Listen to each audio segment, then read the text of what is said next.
प्राचीन इतिहास के सभी जिज्ञासु अन्वेषकों का स्वागत है। आज के इस सफर में हम एक बेहद प्राचीन और रहस्यमयी मंदिर के राज खोलने वाले हैं। वहां की रोजमर्रा की दिनचर्या और सदियों पुराने नियमों को एक जासूस की तरह खंगालकर हम इस जगह के गहरे सुराग ढूंढने की कोशिश करेंगे।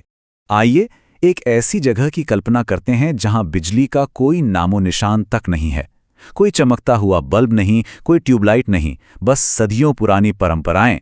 ऐसे में ये सवाल उठना लाजमी है कि बिना रोशनी वाले इस पवित्र स्थान के अंदर जाने का अनुभव कैसा होता होगा, और उस घोर अंधेरे में आखिर क्या छिपा हो सकता है।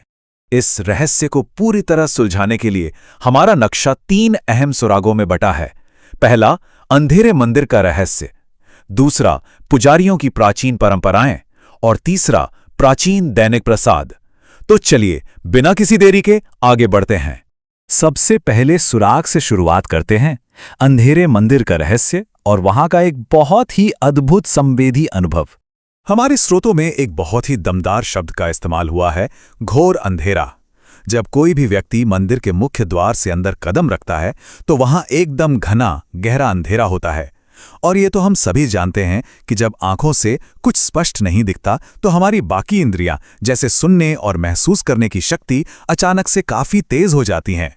आजकल हमारे कमरों में कितनी तेज रोशनी होती है, हर तरफ बिजली की चकाचौंध, लेकिन कामाख्या के आंतरिक भाग में बिजली का कोई काम ही नहीं है। वहां सिर्फ परछाइयां हैं और कुछ टिमटिमाती हुई लौ। ऐसा लगता है मानो बाहर की शोर शराबे वाली आधुनिक दुनिया को पीछे छोड़कर किसी बिल्कुल अलग प्राचीन दुनिया में कदम रख दिया हो।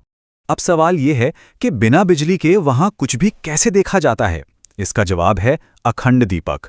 इन्हें इतिहास की एक ऐसी जादुई टॉर्च की तरह समझा जा सकता है जिसकी बैटरी कभी खत्म ही नहीं होती।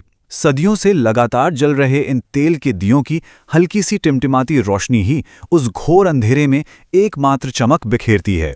अब बढ़ते हैं अपने दूसरे सुराग की तरफ, पुजारियों की परंपराएं, जहां दर्शन और स्पर्श का बहुत खास महत्व है।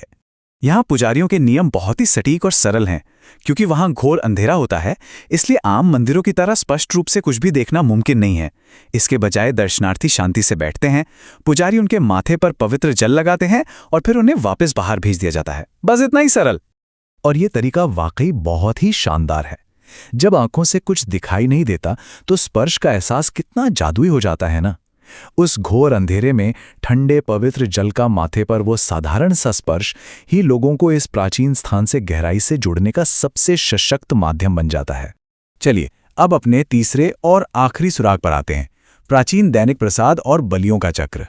ये हिस्सा हमें बताता है कि ये जगह रोजमर्रा के स्तर पर कैसे काम करती है।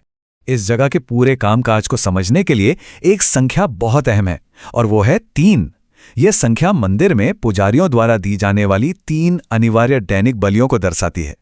ये यहाँ का सबसे महत्वपूर्ण नियम है जिसे हर हाल में हर दिन निभाया ही जाता है। इन 3 आहुतियों को एक प्राचीन घड़ी या स्कूल की घंटी की तरह माना जा सकता है। जैसे स्कूल में घंटी बजने पर कक्षाएं बदलती हैं और पूरा दिन एक नियम से चलता है, ठीक वैसे ही यहाँ ये अनुष्ठान समय को बांटते हैं।